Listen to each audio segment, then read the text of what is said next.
Acara ini dipersembahkan oleh Anda kembali di iNews Siang, pemirsa, bersama saya Aya Nufus dan rekan saya Pram Sanjaya. Pemirsa, kita ke informasi pemilu. Debat keempat Pilpres semalam diwarnai aksi saling sindir antar cawapres. Ya, pemirsa, cawapres nomor urut 2 Gibran Rakabuming Raka menyindir cawapres nomor urut 1 Muhaimin Iskandar karena membaca catatan saat menjawab pertanyaan dari panelis soal pangan. Dan Muhaimin membalas dengan mengatakan Gibran hanya mengulang pertanyaan dirinya dan bahkan dalam pernyataan penutupnya, Muhaimin menyentil Gibran soal catatan Mahkamah Konstitusi. Baik, terima kasih. Enak banget ya Gus ya, jawabnya sambil baca catatan tadi. Kuncinya di sini adalah ekstensifikasi dan intensifikasi lahan. Kemarin, tahun lalu kita sudah bangun pabrik pupuk di Fakfak. Kuncinya untuk meningkatkan produktivitas, ya kita harus genjot kawasan industri pupuk. Kita dekatkan pupuknya dengan lahan-lahan pertaniannya. Kuncinya pupuk. Dan pupuk harus didekatkan dengan lahan-lahan pertanian, otomatis produktivitas akan meningkat. Dan jangan lupa mekanisasi, kita ingin meningkatkan produktivitas para petani, pakai RMU, pakai combine harvester, dan juga kita melibatkan generasi muda melalui smart farming, pakai IoT untuk melihat pH tanah, keasaman tanah, kesuburan tanah, dan juga penggunaan drone untuk penyemprotan pestisida. Terima kasih. Terima kasih Pak Gibran. Yang Anda sampaikan hanya mengulang apa yang saya sampaikan. Saya ingin memperdalam lagi bahwa petani kita ini potensinya besar sekali. Jumlah petani kita masih sangat besar. Potensi tanah kita subur masih banyak lagi. Di sisi yang lain, kita juga memiliki apa yang disebut kebutuhan pangan kita, juga pasar yang luar biasa. Nah, dalam konteks ini antara suplai kita punya potensi, antara permintaan kita juga punya sangat kuat. Oleh karena itu, pemerintah tidak boleh diam, turun tangan, jangan terlalu normatif mengatasi keadaan. Untuk Pak Mahfud, saya ingin menyampaikan bahwa seluruh perangkat undang-undang yang menyangkut perlindungan petani dan produksi kita sebetulnya lengkap. Tinggal implementasi saja dari seluruh proses hukum yang kita miliki. Kemauan politik, kesungguhan, tidak mengabaikan petani. Terima kasih. Saya catat sedikit. Yang penting ini bukan catatan Mahkamah Konstitusi. Pemirsa, Muhaimin Iskandar menyinggung soal etika dalam debat Cawapres semalam. Ia menegaskan debat seharusnya fokus pada kebijakan untuk memimpin negara, bukan tebak-tebakan definisi. Hal ini disampaikan Muhaimin menanggapi Gibran yang bertanya soal LFP atau lithium ferrofosfat. Baik, terima kasih Gus Muhaimin. Paslon nomor 1 dan tim suksesnya sering menggaungkan LFP, lithium ferrofosfat. Saya nggak tahu ini pasangan nomor 1 ini anti nikel atau gimana. Mohon dijelaskan. Masih ada waktu, Pak Gibran, apakah akan digunakan? Akan saya gunakan apabila pertanyaannya belum jelas. Bagaimana Gus? Cukup? Saya jelaskan juga nggak apa-apa. Singkatan dan terminologi mohon dijelaskan. LFP, lithium ferrofosfat. Tadi sudah saya bilang kan, lithium ferrofosfat. Itu sering digaungkan Pak Tom Lembong itu. Lithium Ferrofosfat. Terima kasih. Tenang Pak Gibran. Semua ada etikanya. Termasuk kita diskusi di sini bukan tebak-tebakan definisi, tebak-tebakan singkatan.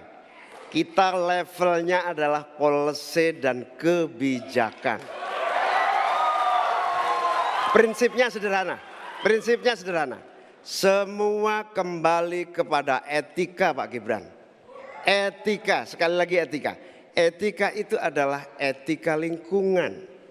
Apapun yang menjadi kebijakan kita menyangkut produksi, pengambilan tambang sumber daya alam, juga apapun yang kita gunakan seluruh potensi bangsa ini, rujukannya adalah etika lingkungan. Komitmen kita intinya adalah keseimbangan antara meletakkan manusia dan alam.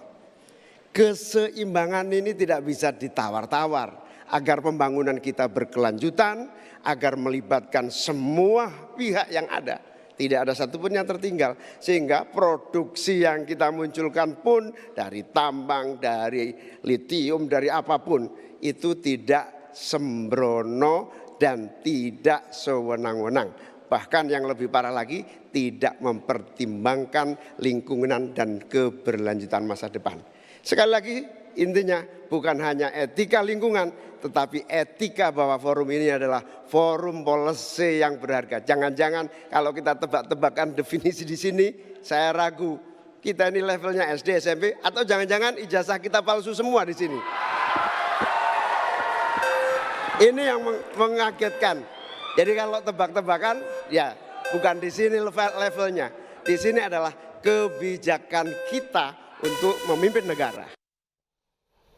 Sementara itu pemirsa, Gibran Rakabuming Raka menunjukkan gestur gimmick seolah mencari jawaban Mahfud MD soal greenflation atau inflasi hijau. Di sisi lain, Mahfud MD enggan menjawab pertanyaan tersebut karena dinilai bersifat recehan.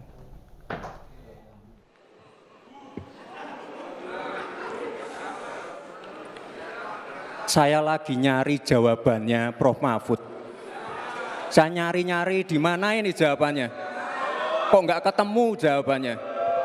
Saya tanya masalah inflasi hijau kok malah menjelaskan ekonomi hijau. Prof. Mahfud, yang namanya greenflation atau inflasi hijau itu ya kita kasih contoh yang simpel aja. Demo rompi kuning di Perancis. Bahaya sekali. Sudah memakan korban.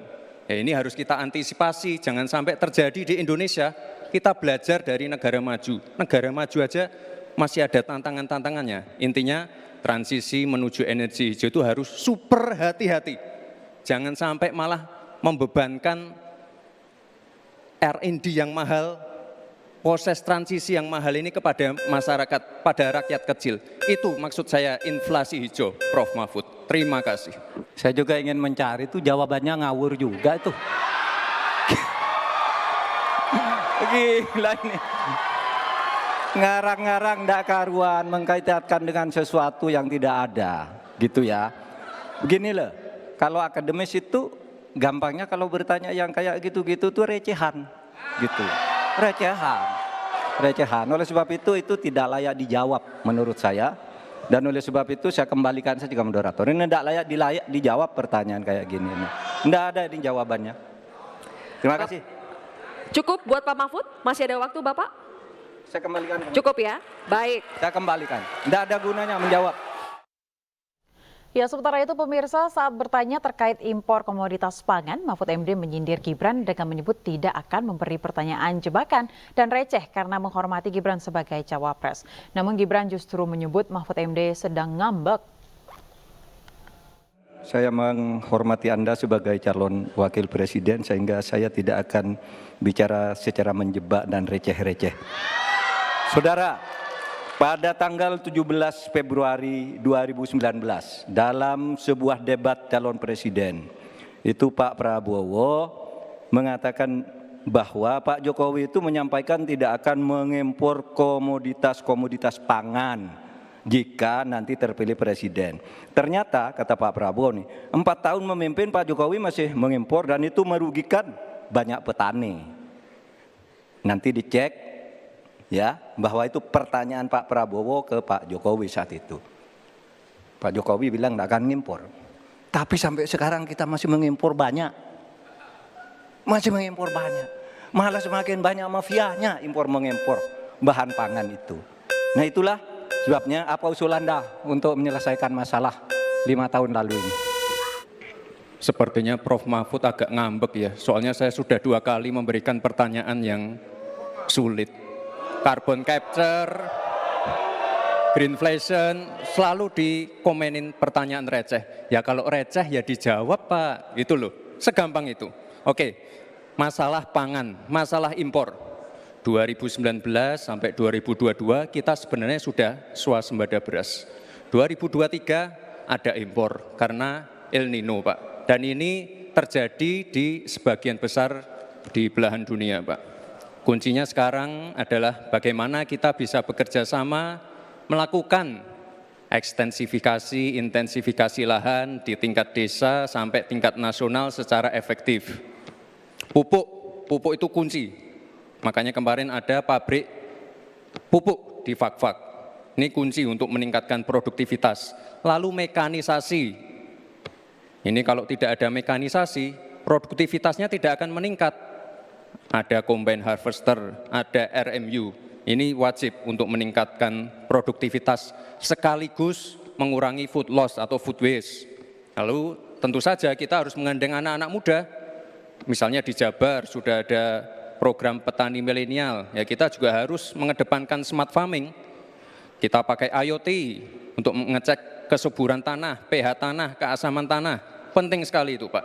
Lalu kita pakai drone untuk menyemprotkan pestisida. Jadi memang yang namanya food estate, lahan pertanian itu adalah program jangka panjang, Pak. Jadi tidak bisa dijudge sekali panen, 2 kali panen, 3 kali panen. Panen pertama, kedua, ketiga itu pasti tidak pernah 100%. Ini yang petani pasti paham. Baru nanti panen ke-6, ke-7, ke-8 baru akan kelihatan seperti apa hasilnya. Itu Pak, terima kasih dan mohon maaf sebelumnya. Ya pemirsa, dalam penyampaian visi misinya Mahfud MD menyebut program food estate gagal dan merusak lingkungan. Sementara saat sesi tanya jawab, Gibran menyebut tidak semua program food estate gagal dan jangan memberi narasi yang menakutkan kepada masyarakat. Kami akan gunakan empat tolok ukur itu, tetapi saya tidak melihat pemerintah melakukan langkah-langkah apa sih yang diperlukan ini untuk menjaga kelestarian lingkungan alam kita. Maka kami punya program petani bangga bertani di Laut Jaya, nelayan sejahtera. Jangan misalnya seperti food estate yang gagal dan merusak lingkungan, yang benar aja. Rugi dong kita. Terima kasih. Assalamualaikum warahmatullahi wabarakatuh. Baik, terima kasih Pak Mahfud. Baik, terima kasih kepada ketiga calon wakil presiden kita. Dan hadirin sekalian, ini saatnya kita memberikan apresiasi kepada ketiga calon wakil presiden kita. Silakan berikan apresiasi kepada Bapak Muhaimin Iskandar, Bapak Gibran Rakabuming Raka, dan Bapak Mahfud MD. Terima kasih Prof. Mahfud untuk evaluasinya. Sekali lagi saya mohon maaf jika ada kata-kata saya yang salah. Tapi sekali lagi, ini harus kita evaluasi. Dan kita jangan memberikan narasi-narasi yang menakutkan kepada warga. Intinya adalah program-program yang sudah berjalan sekarang. Nomor 1 dan nomor 3 ini kan kompak. Food estate gagal. Saya tegaskan sekali lagi Pak. Memang ada yang gagal. Tapi ada yang berhasil juga yang sudah panen. Misalnya di Gunung Mas, Kalteng. Itu sudah panen jagung, singkong. Itu Pak. Cek saja nanti ininya, cek saja datanya. Intinya adalah warga jangan diberikan narasi-narasi yang menakutkan. Kita harus optimis Pak, calon-calon pemimpin harus optimis. Jangan memberikan narasi-narasi yang menakutkan kepada warga dan masyarakat. Waktunya masih? Baik, waktunya habis. Baik, waktunya habis. Sementara itu pemirsa, usai debat calon wakil presiden nomor urut 3 Mahfud MD menyebut pertanyaan dari cawapres nomor urut 2 Gibran Rakabuming Raka yang dilontarkan dalam debat ini hanya gimmick. Sehingga Mahfud pun menjawab pertanyaan tersebut dengan gimmick pula. Soal pertanyaan receh itu ya bagian dari gimmick aja. Karena dia kan juga gimmick kan, sesuatu yang ditanyakan lalu dianggap oh bukan itu pertanyaannya, padahal pertanyaannya memang itu. Saya katakan ini kok jawabannya receh banget, enggak usah dilanjutkan, saya bilang. Saya kembalikan ke moderator, sudah waktu saya serahkan moderator, saya enggak akan gunakan sisa waktu, enggak ada gunanya. Debat kayak gini, kan cuma gitu, itu bagian gimmick saja dari... Ya pemirsa, pasca debat kedua calon wakil presiden 2024, Mahfud MD mendapatkan suara terbanyak dalam polling terkait cawapres mana yang menjawab pertanyaan paling tepat dalam debat kali ini. Usai debat cawapres nomor urut 3, Mahfud MD unggul dalam polling yang diselenggarakan oleh iNews. Mahfud MD dianggap sebagai cawapres yang paling bagus menjawab pertanyaan dalam debat dengan perolehan 54%. Disusul Muhaimin Iskandar dengan perolehan 24% dan Gibran Rakabuming Raka dengan perolehan 22%.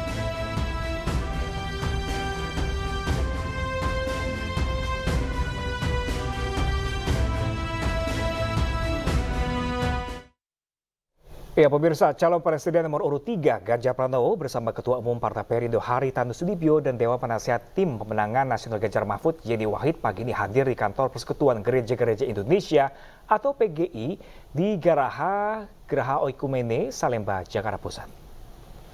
Kehadiran Ganjar Pranowo untuk menggelar dialog dengan pengurus PGI sekitar pukul 7.30 tadi.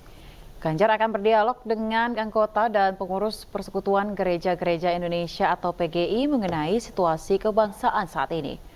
Sebelumnya Ganjar Pranowo bersama Ketua Umum Partai Perindo Haritanu Sudibyo serta Dewan Penasehat Tim Pemenangan Nasional Ganjar Mahfud Yeni Wahid sarapan pagi bersama pimpinan gereja.